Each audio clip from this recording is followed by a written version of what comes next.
Mesdames, Messieurs, bonjour. Merci de nous rejoindre sur Canal 3 Bénin. La 8e législature sera installée le jeudi 16 mai prochain. Mais en attendant, posons-nous la question de savoir que deviennent les partis politiques non encore autorisés, habilités à participer pleinement à l'animation de la vie politique nationale, que devient par exemple Foscori pour le développement du Bénin, FCDB, parti recalé pour la législative passée. Eh bien, un des membres de ce parti est avec nous ce matin sur Zone Franche.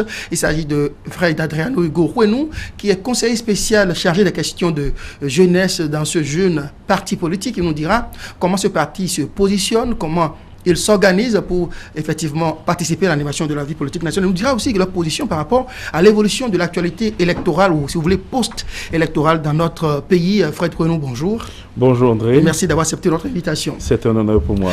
Christian m'a dit, bon, attendez, qu'est-ce que je raconte? Bonjour. Bonjour André Dossa. Fred Rouenou, bonjour. Bonjour Christian. Alors, conseiller spécial chargé des questions de jeunesse au sein des FCDB, Foscori pour le développement du Bénin. Le Bénin qui sort d'un processus électoral caractérisé par des événements inhabituels. On parle de violence, on parle de vandalisme.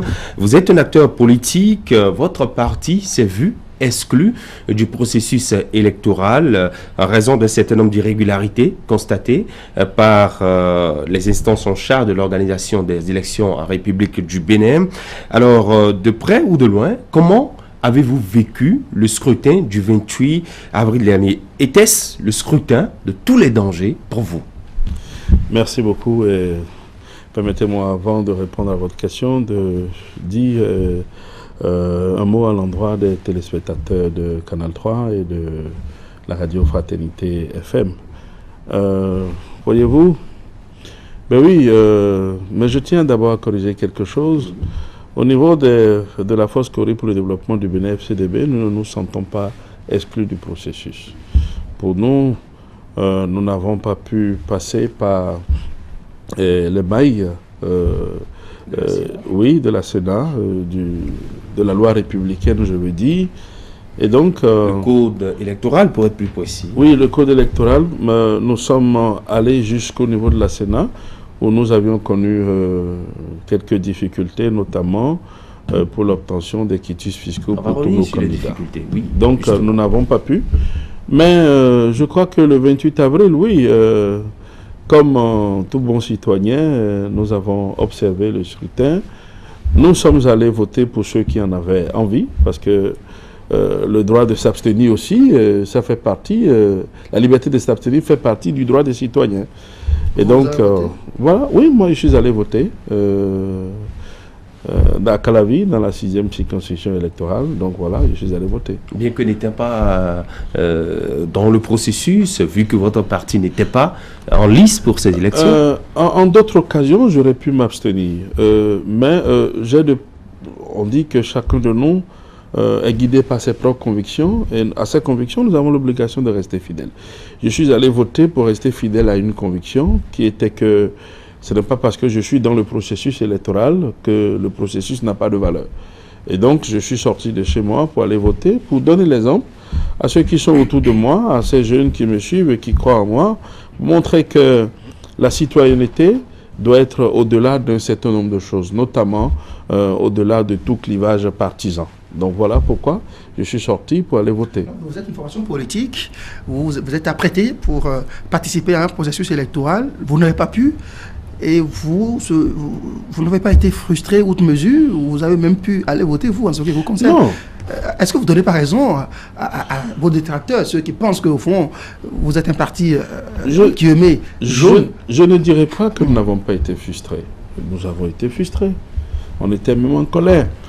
En colère parce que, voilà, nous estimons avoir fait beaucoup d'efforts pour nous conformer aux nouvelles dispositions de la charte des partis politiques.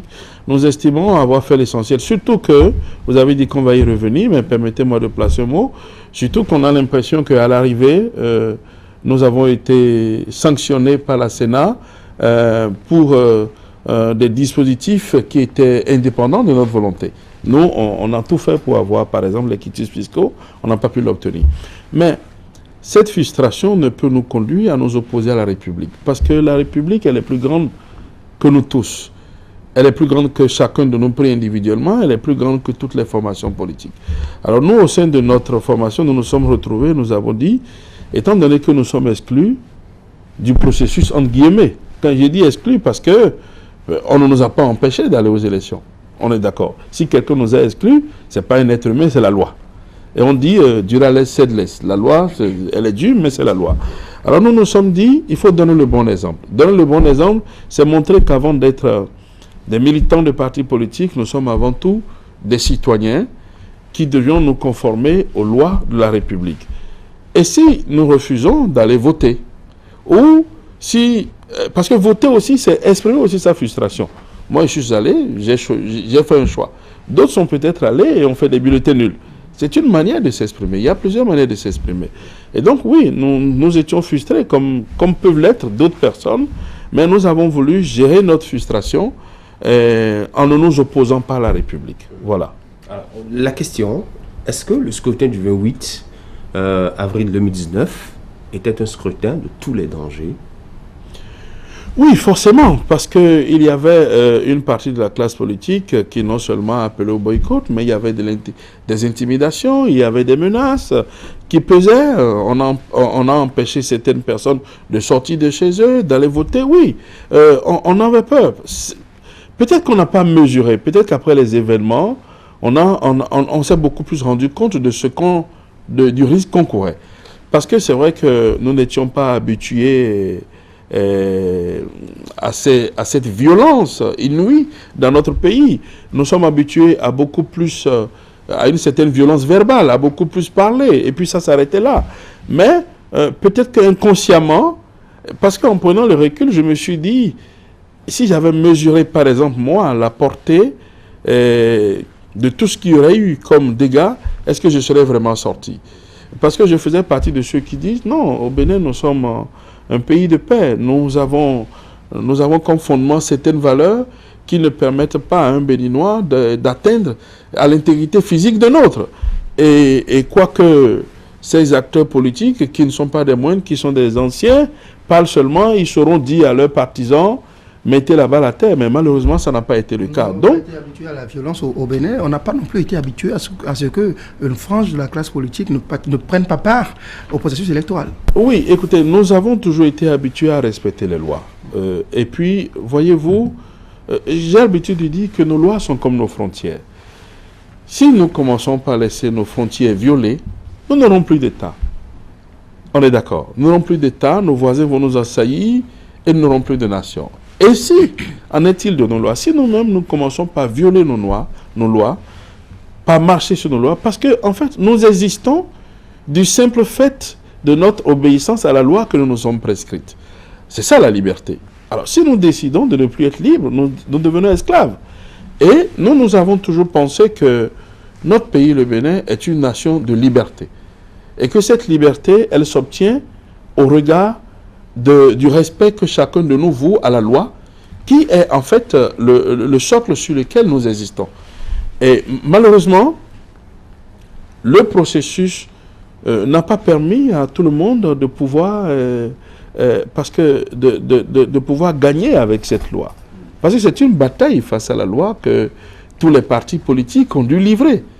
Parce qu'on a une nouvelle charte des partis politiques, on a un nouveau code électoral, et il fallait que tout le monde se conforme aux nouvelles dispositions pour avoir la passe pour pouvoir compétir. D'autres l'ont eu, d'autres n'ont pas pu l'avoir. Est-ce pour autant qu'il faille remettre en cause la loi, qu'il faille remettre en cause la République? C'est ça la question que nous nous sommes posée au niveau de notre formation.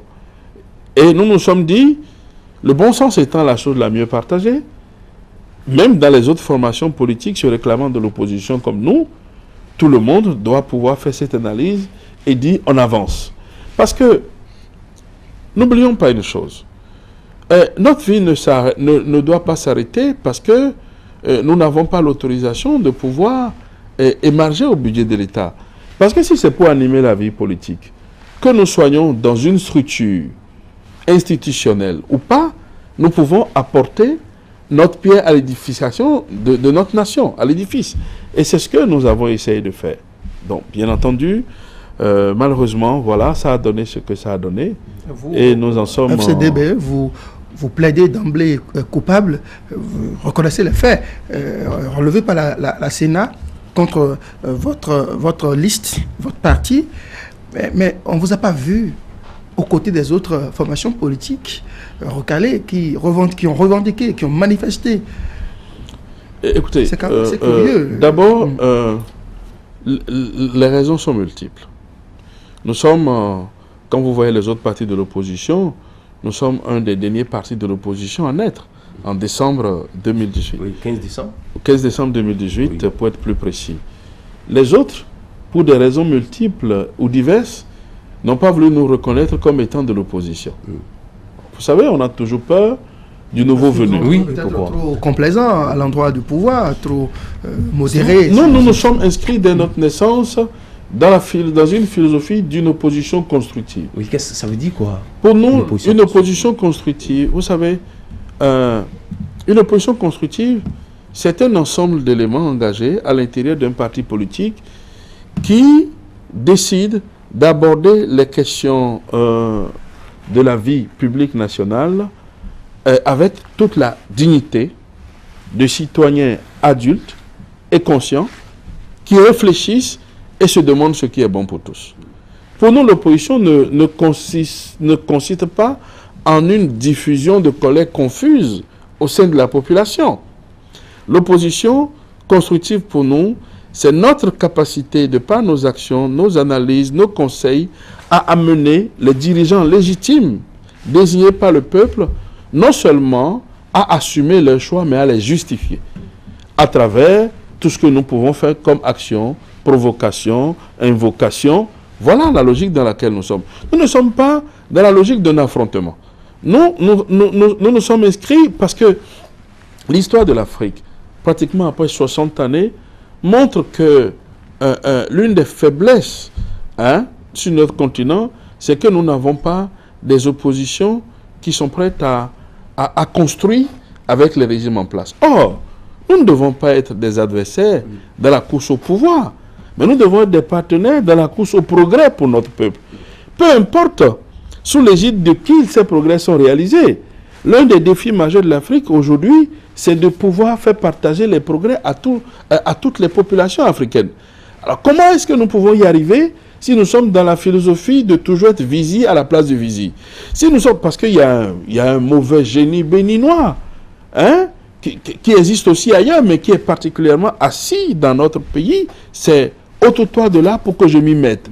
Ou sinon, pourquoi ce n'est pas moi et c'est l'autre? On ne peut pas continuer de construire le pays comme ça. Du moins, nous avons fait l'expérience.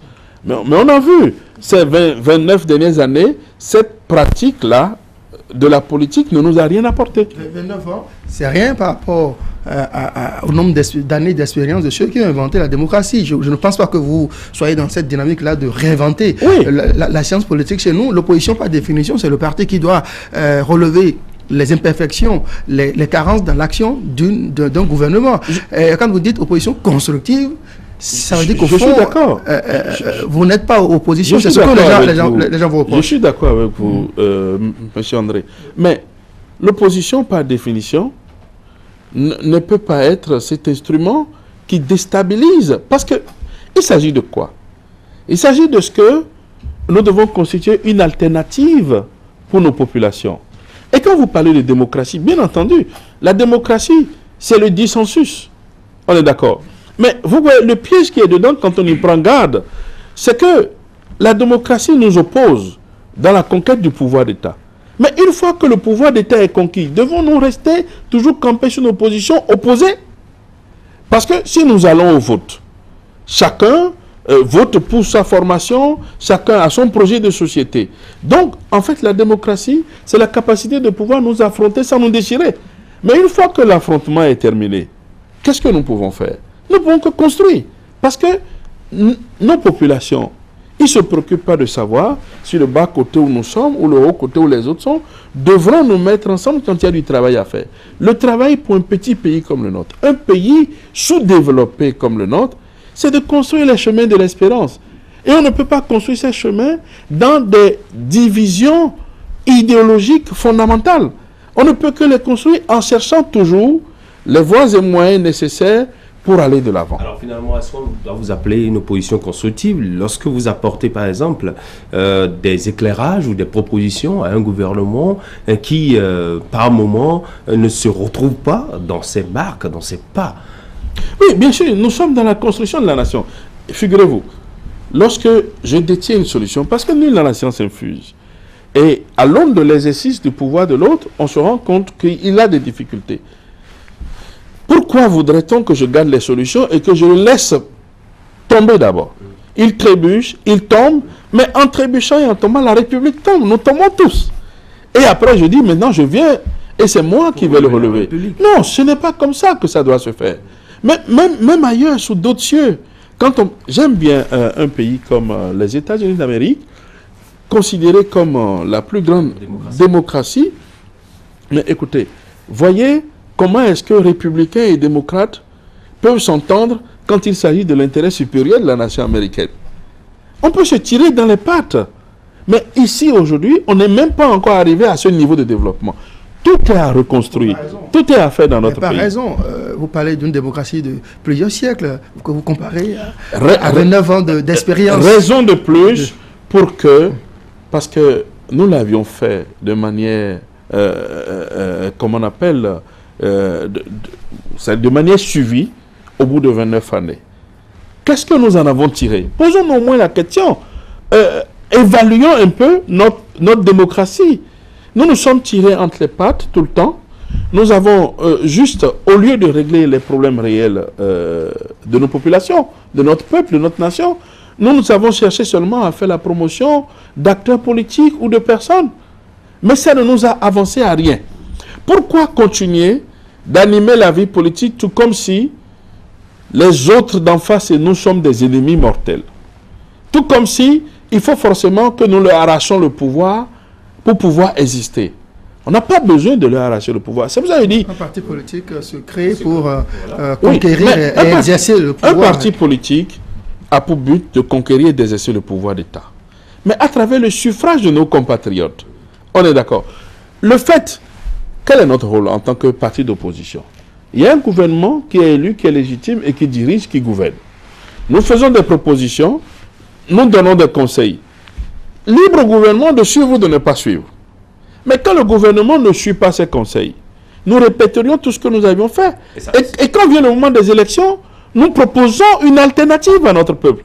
Mais nous ne poussons pas le gouvernement à tomber pour dire que nous sommes les seuls à pouvoir relever. Ça n'a pas de sens. C'est vrai qu'au lendemain de votre naissance, de la naissance des FCDB, nous avons vu beaucoup de réactions par la suite. Beaucoup ne comprennent pas cette posture qu'adopte votre parti politique. Est-ce que ce n'est pas une raison suffisante pour montrer aux Béninois que votre posture ne signifie en réalité rien sur l'échiquier politique national?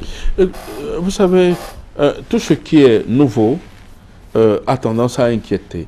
Surtout dans un contexte où nous sommes habitués à fonctionner d'une drôle de manière.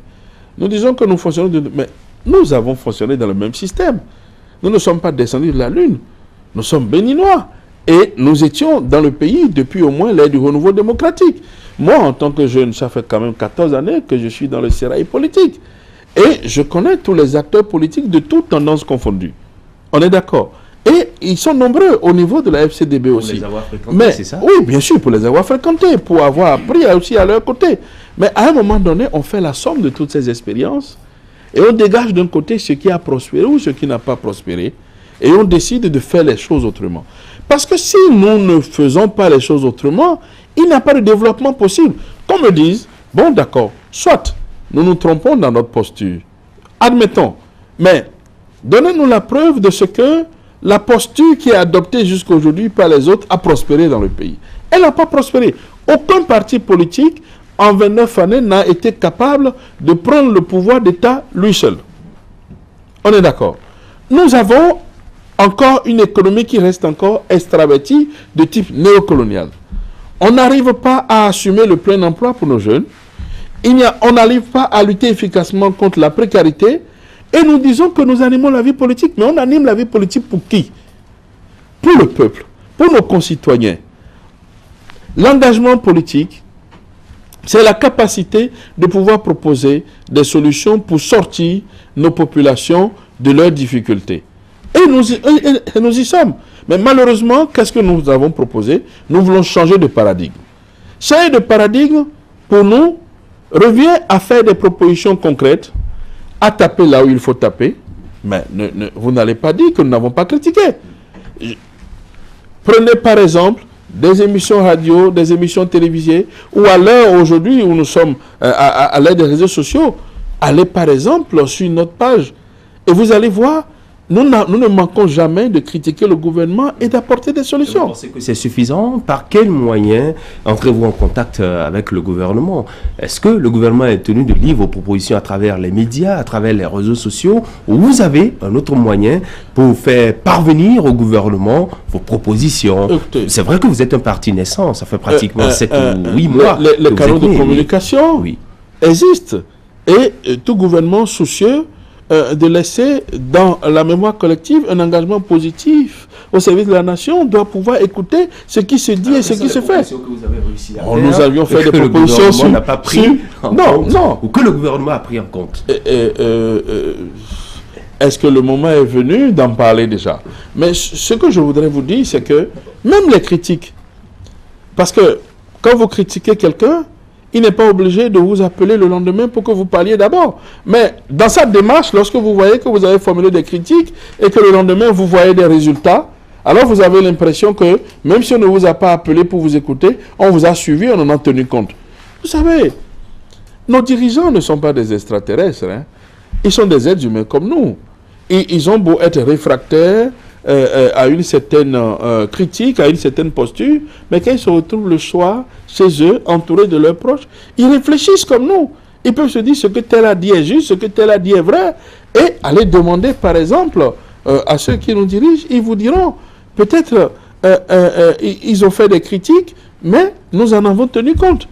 En tout cas, c'est de cette manière que nous voulons pousser le gouvernement, non seulement à justifier de ses choix, mais à les assumer, et c'est le rôle d'une opposition. Le rôle d'une opposition n'est pas de faire tomber l'autre pour pouvoir reprendre le flambeau après. Le rôle d'une opposition, c'est d'aider le... Parce qu'il faut faire confiance à nos compatriotes. Les Béninois ne sont dupes de rien.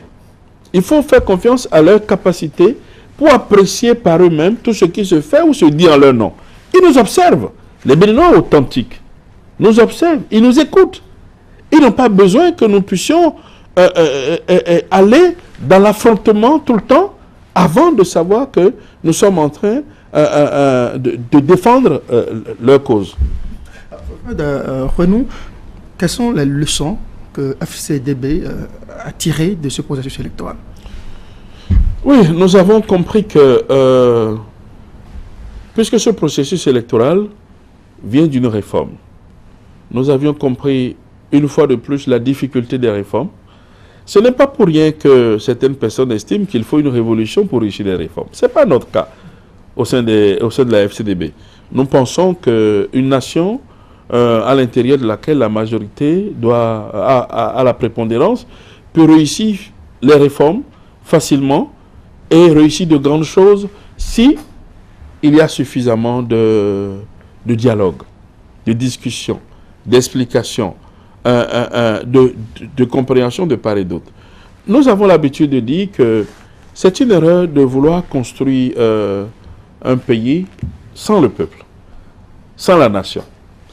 Et les dirigeants sont élus pour exécuter un programme d'action.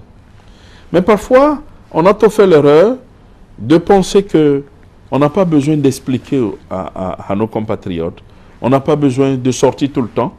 Mais si on ne leur explique pas, ils ne comprennent pas.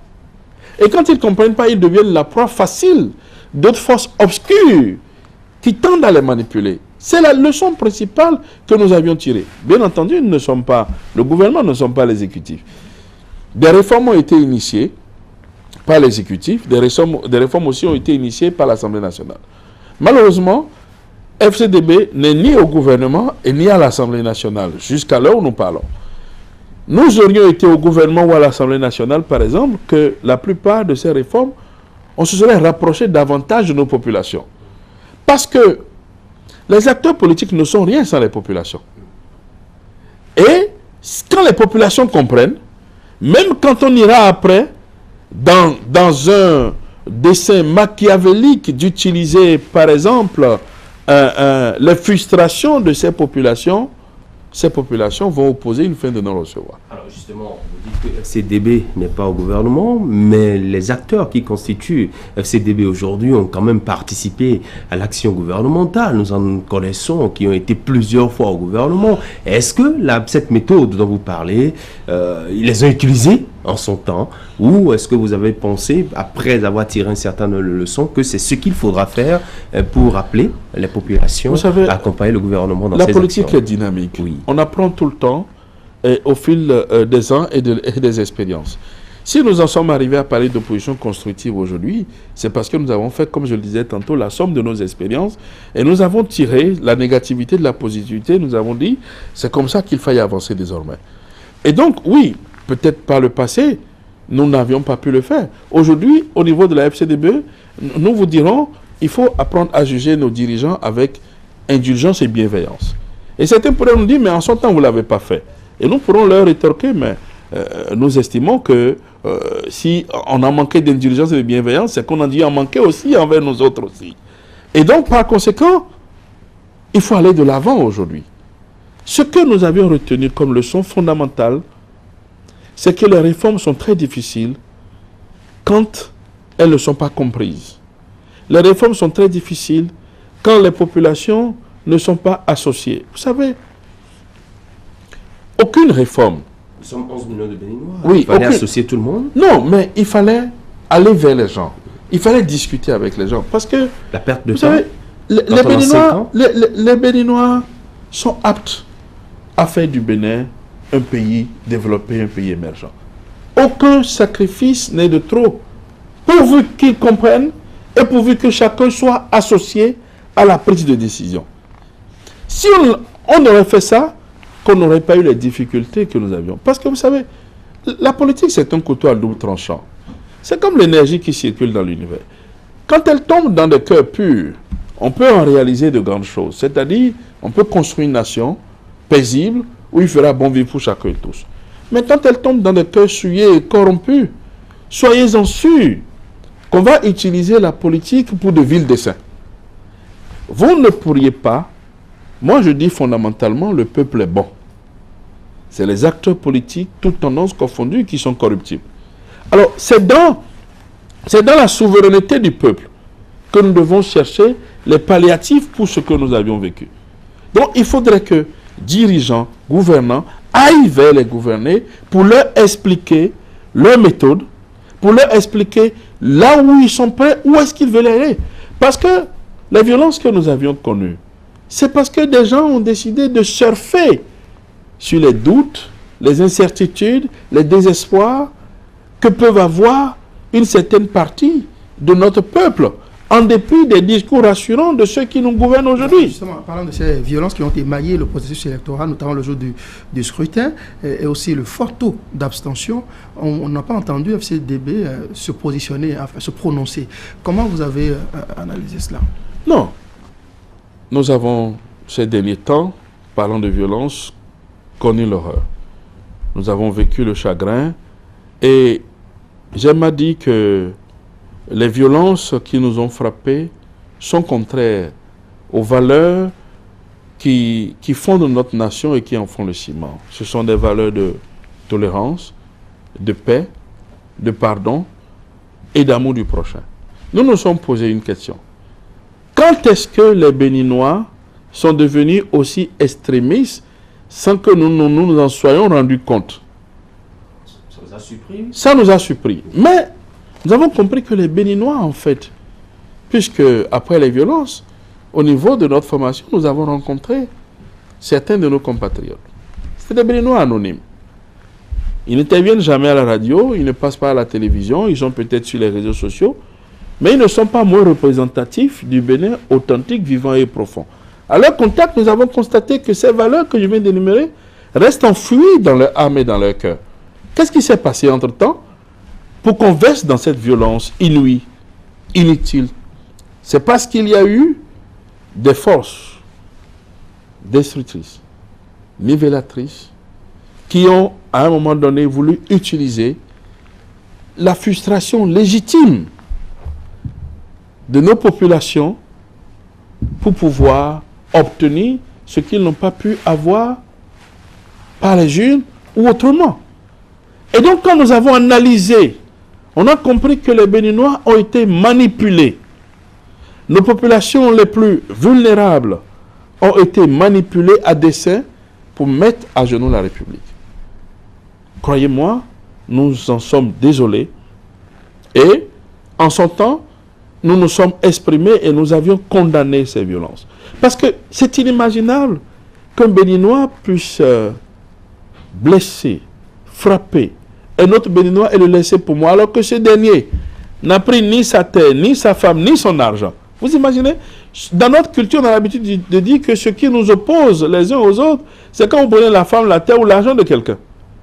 Mais parce qu'il y avait simplement des gens qui étaient dans des bureaux de vote pour faire leur devoir républicain, leur devoir de bons citoyens, on les a frappés et laissés pour morts. Bon, parce que c'est pas que ces Béninois, peut-être qui ont posé des actes de vandalisme, étaient aussi des citoyens attachés aux valeurs de la démocratie, notamment à leur droit de vote, leur devoir. Quelles sont les valeurs de la démocratie? Leur droit de choisir leurs élus. Parce que nous devons, si nous voulons faire des débats sérieux et objectifs, éviter les dogmes. Quelles sont les valeurs de la démocratie? Les valeurs de la démocratie, c'est la capacité de nous affronter sans nous déchirer. La démocratie sous-entend un affrontement sur la base de nos idées. Mais jamais un déchirement en tant que nation, en tant que peuple, en tant que population. Parce que dans la nation, le ciment, c'est que je puisse me reconnaître à travers vous, André, à travers vous, Christian, comme étant une partie de moi. Mais si la démocratie, telle que prônée par les autres, doit nous pousser à nous entretuer, alors nous ne sommes plus en démocratie. Parce que ça n'a jamais été le but de la démocratie que de tuer les autres, que de détruire les biens publics, que de vandaliser les biens privés. Regardez par exemple un exemple. Les véhicules Bénétaxi qui ont été donnés à des jeunes diplômés sans emploi pour endiguer un tant soit peu le chômage ambiant que connaît notre jeunesse, ont été brûlés. Aujourd'hui, ces véhicules, les promoteurs ont été obligés de rappeler ces véhicules pour ne pas assister à de grosses pertes. Et ces jeunes, ils sont au chômage. Moi, j'avais pas mal, je connaissais pas mal de jeunes qui étaient dedans. Il m'arrive même quand moi-même mon véhicule tombe en panne, de les appeler, de dire dépannez-moi. Aujourd'hui, si mon véhicule tombe en panne, venez ici, comment je serais venu? À moto, à Zémidian, ou autrement. Alors que c'était déjà un fleuron de notre capital économique. Mais on a rappelé ces jeunes, jusqu'à hier, je ne mens pas, je recevais des appels pour dire, bon, envoie-nous quelque chose, vraiment c'est difficile, parce que en une semaine, ils n'ont plus de véhicule, ils ne peuvent plus conduire, et ils ont les mains croisées. C'est ça la démocratie. Au nom du droit de vote, encore que le droit de vote ne s'exerce que dans les limites fixées par la loi. Mais pourquoi est-ce que, lorsqu'on n'est pas arrivé à se conformer à la loi, qu'on a voté soi-même? Parce que moi, j'entends des gens qui nous citent Rousseau, qui nous citent Montesquieu, qui nous citent tout, mais ils oublient que la liberté, si démocratie égale liberté, c'est qu'il n'y a pas de liberté en dehors de la loi. La liberté est codifiée par la loi. Donc, il n'y a pas de démocratie sans la loi. Vous avez le droit de vote parce que vous êtes citoyen. Alors, s'il n'y a plus d'État, s'il n'y a plus de nation, vous n'êtes plus citoyen. Vous parlez de quel droit de vote? Et quand vous prenez des gourdins pour frapper, même si c'est sur instruction ou demande ou manipulation d'un acteur politique, vous n'êtes pas citoyen. Et nous ne pouvons pas appeler ça de la démocratie. Parce que, disons la vérité à notre peuple. La charte des partis politiques et le code électoral est devenu loi parce qu'ils ont été votés, ces tests, par la majorité des députés. Il n'y avait qu'une seule abstention. Vous imaginez ça? Donc vous votez une loi, vous n'arrivez pas à vous conformer. J'entends dire, à la limite, je suis écœuré, J'entends parler de... On a dit on a inventé certificat de conformité. Mais écoutez... Justement, on allait vous faire la question. Moi, je voudrais dire une chose. Je ne suis pas juriste. Oui. On ne peut pas attendre d'un citoyen engagé comme moi qu'il rivalise avec les juristes. Mais on peut attendre de moi que je puisse prendre de leurs éléments pour éclairer le chemin de nos compatriotes. Oui. Et c'est ce que je fais. C'est que oui. On a dit, vous avez 6 mois pour vous conformer aux nouvelles dispositions. Parce que vous étiez dans des dispositions antérieures qui ont été abrogées par les nouvelles. Mais c'est une autorité qui étudie vos dossiers et dit ce que vous avez présenté là est identique aux exigences et ou est conforme aux exigences de la loi. Mais cette autorité, quand elle a fini d'étudier, le papier qu'elle vous donne, qui montre que oui, ce que vous aviez fait respecte la loi, ce papier, vous l'appelez comment? On dit que la loi ne l'avait pas prévu. La loi l'a prévu implicitement. Pas explicitement, mais implicitement. Parce que vous ne pourrez pas venir déposer un dossier et dire, bon, quand l'autorité étudie, sur quelle base est-ce que l'autorité dit désormais, c'est bon, ça peut aller, vous êtes compétitif? Non. Moi, j'ai une toute autre lecture. Ma lecture, c'est qu'une partie de la classe politique n'a jamais voulu aller aux élections. Non, mais est-ce que c'est pas parce que vous autres, votre parti a eu la chance d'avoir ce papier, ce fameux papier, que vous prononcez ainsi? Si moi, oui. Si notre parti, bien qu'il ait été candidat, si je n'ai pas pu compétir, je tiens les autres responsables pour cela. Parce qu'à des moments donnés, dans le processus, il y avait possibilité pour nous de pouvoir compétir. Parce que vous avez voté une loi. Moi, je n'étais pas à l'Assemblée. Mon parti n'a pas de représentant à l'Assemblée. C'est vous qui avez voté la loi. D'autres ont pu se conformer. Et c'est toujours la béninoiserie. Pourquoi ce n'est pas nous et c'est l'autre? Mais l'autre et vous, nous avons tous été étudiants ou élèves. Combien de fois il nous est arrivé parce que nos camarades nous voient un week-end en train de faire la fête avec des amis, pensent que quand nous rentrons à 3h du matin, on ne prend pas notre cahier pour étudier. Ils voient les amis, ils échouent, tu réussis, tu dis, mais lui qui se promène tout le temps, même parce qu'ils n'ont pas été prévoyants, ou ils ne savent pas comment est-ce que vous travaillez. C'est exactement la même chose qui s'est produite. Nous sommes allés jusqu'à la Sénat. Notre parti aurait pu intenter un procès à l'administration, par exemple, des impôts, pour n'avoir pas rendu disponibles les quitus fiscaux à temps, parce qu'on nous a dit, faites-le par, il y a des liens Internet, faites-le par Internet. Mais une fois de plus, on se serait heurté à quoi? Le niveau de sous-développement de notre pays. Parce que dans d'autres pays, même à Tchoumi, vous pourriez avoir ce quitus rapidement par Internet. Nous avons rempli toutes les conditions. Seulement qu'on avait la majorité de nos candidats, notamment ceux du septentrion, qui n'avaient pas le quitus fiscaux. C'est ce qui nous a recalé. Mais, à un moment donné, il y a eu possibilité d'avoir un consensus au Parlement, puisque la loi a été votée au Parlement. Personnellement, je ne crois pas au consensus en démocratie. Pour moi, la démocratie, c'est le dissensus. Mais, et c'est là, pour une fois, que j'ai méconnu le président de la République. Parce que, dans les entretiens qu'il avait eus, premièrement, avec la classe politique, je l'ai vu dans un ton ferme. Je l'ai vu rigide. Quand il a reçu l'opposition. Oui, quand il a reçu l'opposition. Oui. Mais quand je l'ai revu après, dit, allez vous entendre pour trouver un consensus. Je suis embêté que ce soit seulement les formations qui me soutiennent, qui passent. Pour moi, je me suis dit, mais s'il faut surprendre, il m'a surpris aujourd'hui. Agréablement ou désagréablement? Agréablement. Parce que, à cette étape, rien ne l'obligeait à dire, allez vous entendre. Rien. Puisque la loi a été votée, promulguée, elle annule toute disposition antérieure. Point barre. Mais il dit, allez vous entendre. J'ai été heureux parce que notre groupe, bien que n'ayant pas eu de député, a été associé aux réflexions par le président de l'Assemblée nationale. Une commission par parité a été mise sur pied. On a même eu le rapport. Des gens se sont entendus sur quelque chose. On espérait que des résultats sortent. Patatras, on change. On change, on dit qu'il n'y a plus de consensus. On a refusé de modifier l'article 80, qui ne concerne que la durée du mandat de député. Il y a un mandat impératif de 45 jours. 45 jours pour la paix. On a refusé de donner 45 jours pour que les délais soient prolongés au ministère de l'Intérieur et dans d'autres structures pour que tout le monde puisse compétir. Mais on est venu s'entretuer après et détruire des infrastructures de milliards. Alors qu'on a refusé d'accorder 45 jours à une législature. 45 jours. Et vous voulez me dire, et pendant ce temps, on dit... Pour vous, c'était véritablement faisable. Lorsqu'on sait que pour une révision de la Constitution, par 2 fois, ces mêmes acteurs politiques ont rejeté cela. Mais pour ceux-ci, s'ils le faisaient, est-ce que ce n'est pas parce que c'est leur intérêt qui était en jeu? Si ce n'était pas de l'orgueil, oui. Mais à un moment donné, il faut savoir se plier devant la situation était grave. Vous dites que vous êtes exclu d'un processus.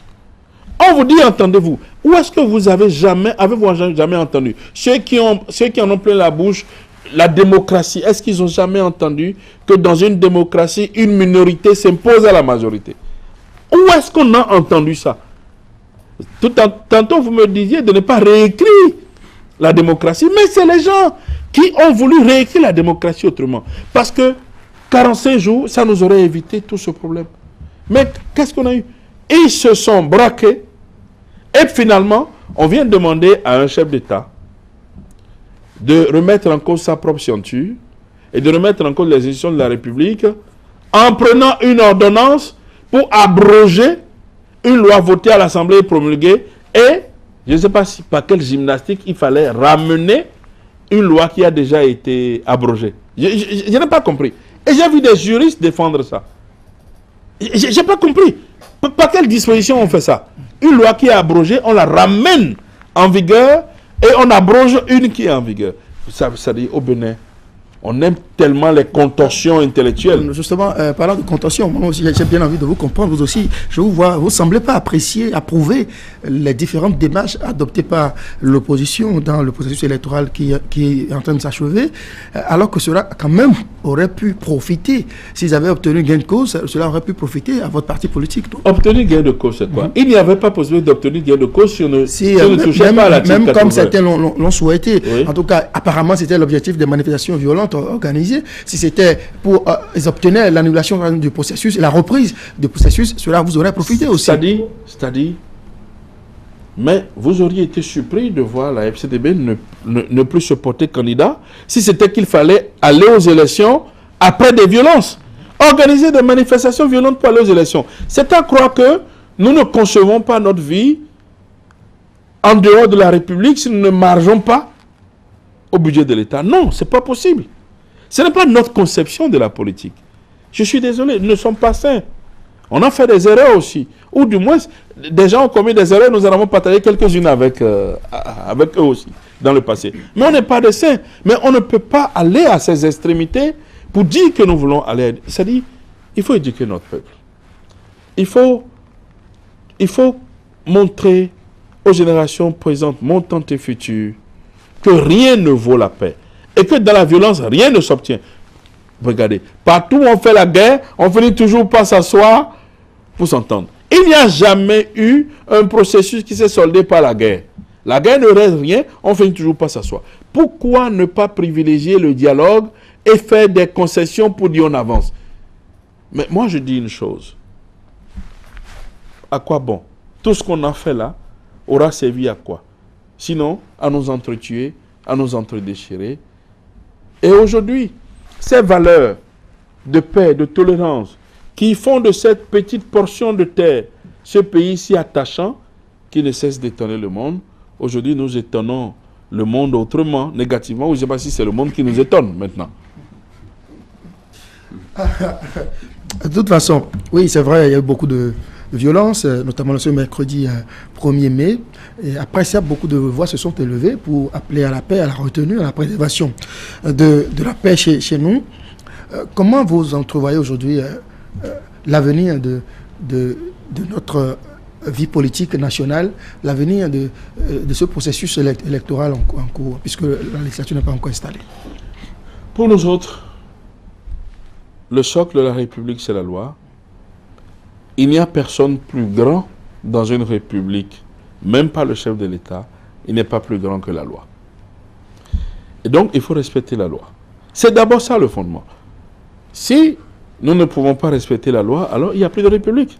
autant que chacun de nous prenne son sac et aille s'installer au Togo, au Nigeria ou en Côte d'Ivoire pour dire, bon, le Bénin n'existe plus parce que les populations béninoises, voilà. Donc, c'est la loi qui fait que nous existons. Respectons la loi, installons la 8e législature, même si on n'est pas tous d'accord, elle s'impose à nous, et ensuite retrouvons-nous à un dialogue politique national entre acteurs politiques. Parce qu'il est temps que nous puissions repenser et reposer les grandes questions de notre vivre ensemble. Parce que j'ai comme l'impression que depuis 29 ans, nous sommes en train d'aller à l'aveuglette. Je dis à quelque chose malheureux, bon, ma philosophie personnelle, c'est le matérialisme historique. Et je pense toujours, j'ai toujours pensé, moi, que le conflit, même s'il est redouté, est la mère de l'évolution de toutes les sociétés. Il y a eu un conflit, il y a eu mésentente parmi nous, il y a eu dissensus. Maintenant, qu'est-ce qu'on fait? Profitons de ce conflit pour voir quelles peuvent en être les potentialités les plus émancipatrices pour notre peuple. Quelles peuvent en être les éventualités les plus enthousiasmantes. Alors, reposons maintenant la question de notre vivre ensemble. Gouvernants, institutions de la République, acteurs politiques, puisque ce sont les acteurs politiques, malheureusement j'en fais partie, qui sommes le déterminant de tout ce qui se passe dans notre pays. Assoyons-nous. Et disons, comment on veut construire le pays? Quelles sont les nouvelles valeurs sur lesquelles il faut construire notre pays? Parce qu'on ne peut pas construire, on ne peut pas continuer de construire notre pays sur les valeurs uniquement de l'argent, sur les valeurs de la guerre de chacun contre tous. Les privilèges aussi. Sur les privilèges. Non, on ne peut pas continuer de construire le pays comme ça. Il nous faut redéfinir de nouveaux socles. Parce que ces privilèges, la guerre de chacun contre tous, l'argent, détruit cette formidable capacité que les hommes ont à coopérer en société que nous appelons République. Ça nous détruit tous les jours. Et c'est au nom de tous ces intérêts bassement matériels que chacun de nous se positionne ou se campe. Alors, asseyons-nous, discutons, échangeons autour des valeurs que nous défendons. Ça s'appelle le dialogue, mais autour de cette expression, est-ce que vous pensez qu'il y a des acteurs politiques engagés qui peuvent véritablement se retrouver un jour, malgré les dissensions, les clivages et autres, autour de ce dialogue, s'asseoir, discuter pour revoir un peu les valeurs démocratiques à défendre? De toutes les manières, quelles que soient nos divergences, il y va de notre intérêt. Parce que nous avons tous le dos au mur. Il y va de notre intérêt et de celui de nos enfants. Et des générations montantes. Si on ne s'entend pas pour définir de nouvelles valeurs, on peut ne pas avoir la même conception des choses. On peut ne pas être d'accord. Mais il faut qu'on s'entende pour définir de nouvelles valeurs sur lesquelles chacun de nous doit marcher. On a laissé, à notre entrée, dans l'ère du renouveau démocratique, on a laissé la possibilité aux partis politiques d'éduquer notre peuple aux valeurs citoyennes et patriotiques. Les partis ont échoué dans cette mission. L'État ne peut plus le faire aujourd'hui, sinon on va tasser l'État d'autre chose. Donc il est important que nous puissions encore reposer la balle à terre et dire, c'est-à-dire, nous abordons un de ces moments privilégiés. Si nous sommes intelligents et nous faisons preuve de sagesse, où un peuple, autrement qu'en rêve, puisse se poser la question de savoir dans quel pays je veux vivre et comment construire réellement cette société-là dans laquelle nous voulons vivre désormais. Voilà la logique dans laquelle nous sommes. On respecte la loi, mais on ouvre un dialogue entre nous. Quelle lecture faites-vous des résultats de ces élections? Oui, les deux partis qui ont compéti, je crois que les progressistes ont eu 47 députés et les républicains 36. J'ai pour habitude de dire que l'identité remarquable en République réside invariablement dans le libre consentement des citoyens à se laisser gouverner par les institutions de leur choix. La volonté populaire, qui est le seul mode de dévolution du pouvoir en démocratie, s'est exprimé le 28 avril dernier. Pour moi, ces résultats sont légitimes parce que quand on nous parle du peuple, l'expression du peuple, c'est dans le vote. Alors, ceux qui se sont abstenus, ceux qui ont appelé au boycott, qu'est-ce qu'ils ont fait? Ils ont fait de la majorité de cette population un peuple qui s'est abstenu. On ne peut pas laisser un peuple qui s'est exprimé et aller vers un peuple qui s'est abstenu. Quand bien même le pourcentage Oui, parce que, en fait... de ceux qui se sont abstenus est quand même assez impressionnant. Mais je disais tantôt que la liberté d'abstention est un droit démocratique. Même s'il y avait eu tous les partis en compétition, des gens auraient pu s'abstenir. Et qu'est-ce qu'on aurait fait? C'est pour ça il y a eu un débat qui s'est posé sur la légitimité. La légitimité d'une élection ne dépend pas des partis qui sont opposés, de l'opposition des partis en compétition. La légitimité d'une élection dépend du peuple qui sort pour aller voter. Si vous êtes seul, en compétition, du moment où vous n'avez pas été nommé par un décret ou par un arrêté, si les Béninois sortent pour voter pour vous, vous êtes légitime. Parce que vous puisez votre pouvoir, pas de vous-même, mais d'autres personnes. La légitimité, ce n'est pas par rapport au pourcentage. Non. Donc pour vous, cette 8e législature est légitime? Complètement. C'est quoi la volonté populaire?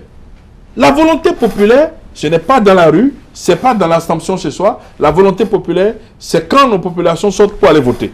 Il y a volonté populaire. Manifester à 27%, mais les 77%, qu'est-ce qu'on fait? C'est malheureux, mais on n'en tient pas compte. On ne peut pas en tenir compte pour la simple et une raison qu'ils ne se sont pas manifestés. Ça aurait été extraordinaire si les 77 ou 73% là étaient allés voter avec tous des bulletins nuls. Ça aurait posé un problème éthique. Vous avez quoi? 100 bulletins dans l'une et 73 sont nuls. Ça pose un problème. Mais les 73 sont restés chez eux. Ça veut dire qu'ils ne sont pas rentrés dans le processus. Vous allez tenir compte des gens qui ne sont pas rentrés dans le processus. Ce que je veux, c'est que nos intellectuels, dans nos universités et nos acteurs politiques disent la vérité à notre peuple. Parce que ce peuple, il aspire à savoir. Et c'est légitime. Pour mieux se déterminer. Mais si nous continuons de dire des contre-vérités, nous aurons toujours un peuple qui ne comprendra rien et qui va toujours se laisser manipuler. Parce qu'il y a beaucoup de dogmes, quand on parle de démocratie, de légitimité, pourtant, la réalité, elle est là. Elle est là. À l'analyse, nous voyons tous. Vous voulez tenir compte de 73% qui a refusé de rentrer dans le processus. Parce que vous devenez peuple citoyen lorsque vous arrivez à prendre le dessus sur vos conditions de vie. Prendre le dessus de vos conditions de vie, c'est vous empêcher d'écouter ce que les gens disent et aller accomplir votre devoir citoyen. Voilà. Alors, les tractations ont commencé pour l'installation du bureau de l'Assemblée nationale. Comment vous voyez ça? Vous vivez ça? Vous pensez que le PCHOA sera de quel côté? Bon, de loin j'observe, mais je crois que les progressistes sont venus en tête. Et donc, quelqu'un a dit qu'en politique, il n'y a pas de logique. Donc, si on veut respecter une certaine logique, a priori, le président devrait sortir de là-bas. Même si j'ai beaucoup d'amis chez les Républicains. Et bon, voilà. Donc, mais ce que je voudrais dire, vous savez, on a tendance à voir nos députés comme des acteurs politiques. Mais c'est faux. On a beau être un acteur politique, candidat, mais une fois qu'on est élu, quel est le rôle du député? Voter des lois, consentir l'impôt et contrôler l'action du gouvernement. Non, soyons sérieux. Il n'y a rien de politique dans cette histoire. Ce sont des représentants du peuple. Et donc, leur casquette compte peu.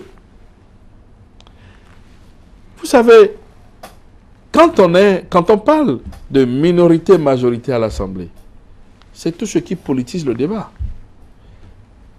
Parce que chacun vient en ce moment pour défendre la position de son camp. Son parti, oui. J'aurais aimé être de cette 8e législature. Surtout quand on voit les conditions dans lesquelles on a tenté, on a fait l'effort et ça n'a pas prospéré. Mais je n'y suis pas. Mais je suis convaincu que ce sera la meilleure législature qu'on ait jamais eue. Qu'est-ce que vous faites dire ça? J'en suis convaincu. Pourquoi? Parce que ceux qui sont là ne vont pas se confronter à l'éternelle question majorité-minorité pour chercher à défendre un camp. Pourquoi? Mais parce qu'ils n'ont pas cette contrainte. Vous n'avez pas vu que ce qui nous a amenés dans la crise, c'est majorité et minorité. Chacun campagne sur sa position. Mais eux, ils n'ont pas cette contrainte. C'est que ils se retrouvent tous députés et ils ne pourront pas nous dire demain, il y a une majorité, il y a une minorité. Ils sont les élus du peuple. Et à partir de cet instant, tout ce qu'ils doivent faire désormais... Êtes-vous en train d'affirmer que on a, je sais pas, une caisse de résonance et que les députés, les 83 désormais, verront dans la même direction? Non, je n'ai pas vu ça comme ça. Mais moi, personnellement, j'avais toujours pensé que on aurait eu une meilleure législature si, par exemple, on n'envoyait plus les acteurs politiques à l'Assemblée. Si on envoyait d'autres corporations. Mais les acteurs politiques, tout membre d'un parti politique,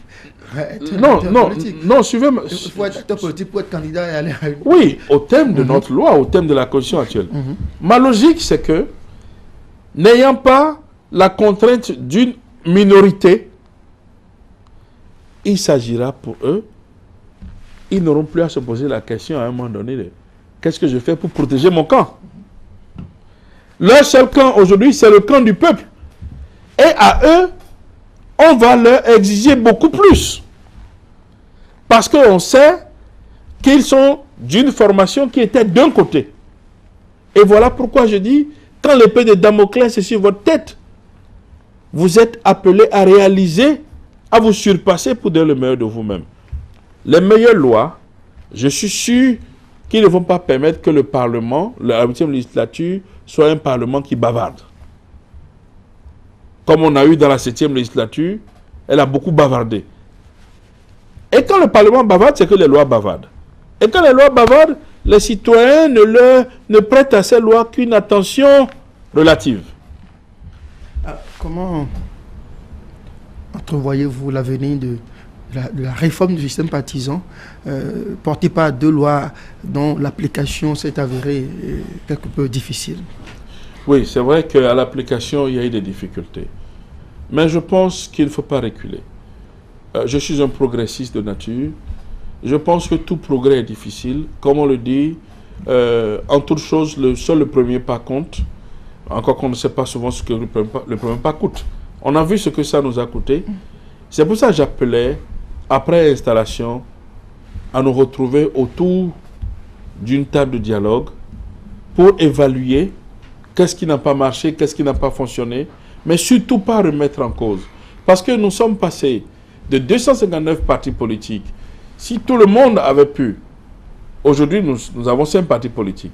Mais on peut encore en avoir 3 ou 5 en plus pour qu'on ait une dizaine de partis politiques. C'est déjà un progrès.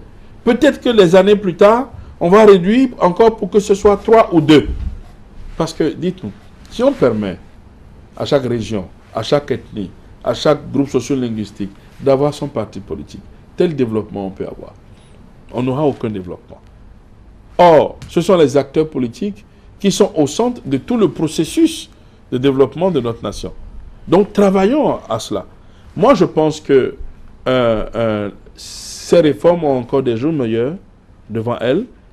Il faut juste que nous puissions travailler, dialoguer entre acteurs politiques et expliquer le bien fondé de toutes ces mesures à nos populations pour que les populations comprennent. Qu'est-ce que FCDB attend aujourd'hui de Patrice Talon?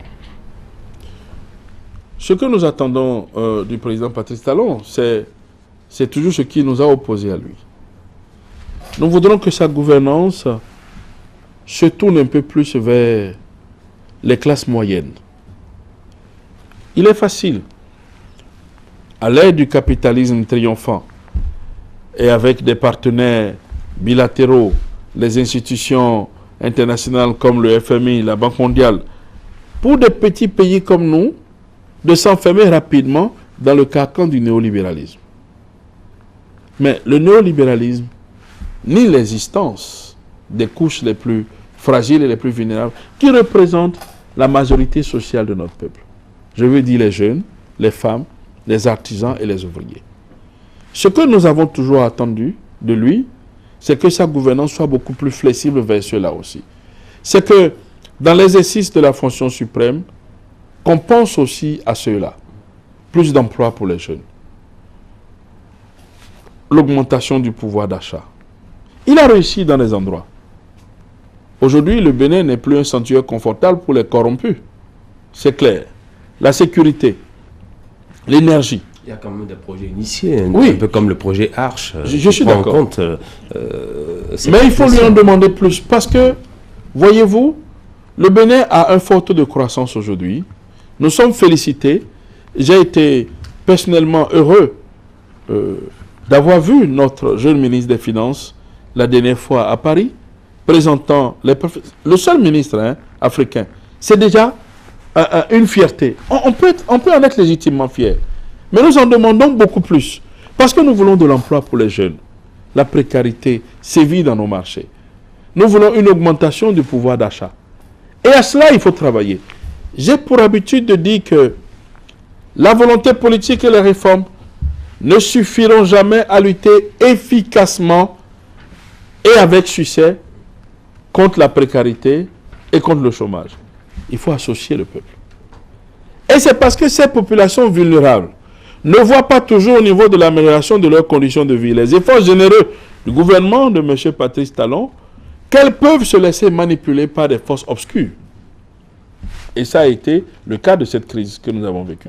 La dernière question de cette émission, est-ce que vraiment on a fini? Déjà. Oui. Alors, FCDB, c'est fini l'aventure ou comment? Mais FCDB est un parti politique.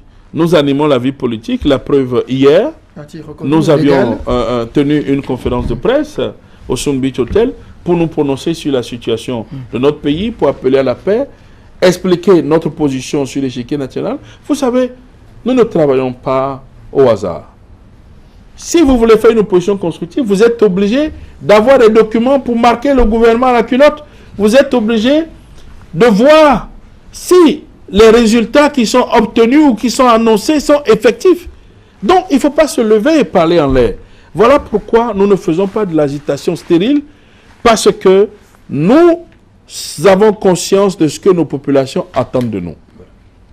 Si éventuellement Patrice Talon vous appelait à ses côtés, appelait le parti FCDB à ses côtés pour la formation de son prochain gouvernement, vous répondrez présent ou vous direz non? Mais écoutez, je vous l'ai dit tantôt, que nos compatriotes ne se préoccupent pas de savoir si le bas côté où nous sommes ou le haut côté où les autres sont doivent se croiser quand il y a du travail à faire. Le travail, c'est le chemin de l'espérance pour notre peuple. Si le gouvernement estime qu'il y a un parti FCDB qui fait des propositions et qui peut participer à une équipe gouvernementale, on peut participer à une équipe gouvernementale tout en restant une opposition constructive. On a déjà vu ça sous d'autres cieux. Donc nous avons nos valeurs auxquelles nous croyons.